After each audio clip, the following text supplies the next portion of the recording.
Hello, I'm Luke Spalding. I'm the General Manager of Everflyht. We are a proud member of Sustainable Wines GB, and today I'm going to talk you through some of the canopy management techniques and methods that we do on site.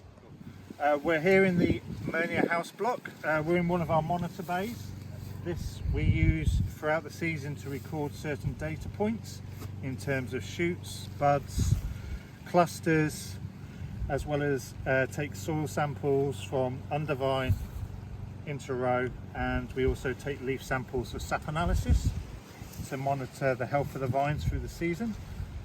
We've just completed our first rounds of canopy management, which was before flowering, which was about 20 days ago. We did shoot thinning across the cordon, and then we've gone in with a machine 10-15 days ago to leaf strip the area, and then we followed that up with some hand leaf stripping as well, just to open up the canopy fully around the lower basal buds, so we get better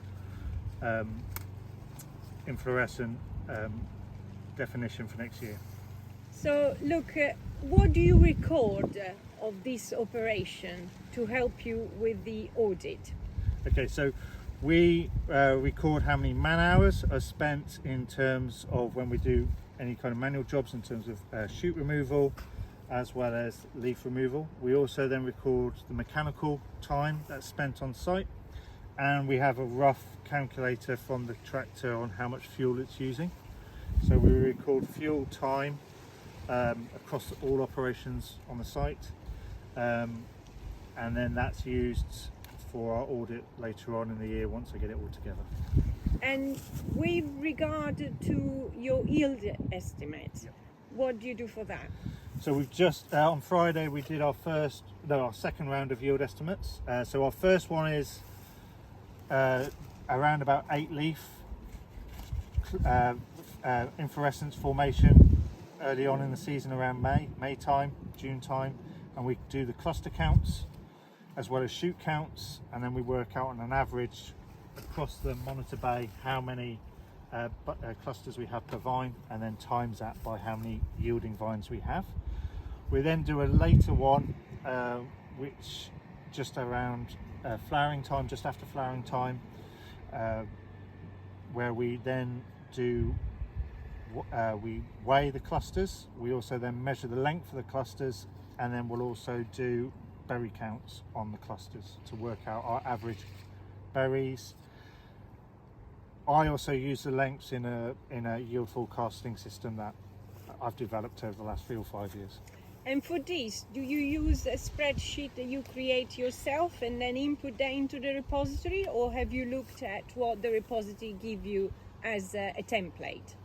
So for my stuff that I use currently throughout the season, I use my own spreadsheets because there's a lot of inbuilt formulas. But for the repository, what I will probably do is export the averages and the more drilled down data for a simple overview for the repository to make the data more user friendly for the audit. And more unified, and you found that works pretty much across the spec of what the repository offer as data collection. So I think what they've got in terms of the templates on there is a really good way of organising your thoughts and data throughout the season. And if you have other data channels that you record, so we have Sector Mentor as well on site that we use, so we can export that from Sector Mentor and then put it into the templates that are on the repository, which makes it easier for the upload and then makes it easier for the audit. So everything's kind of in the audit format. Thank you. Well, happy growing, Luke. Thank you very much.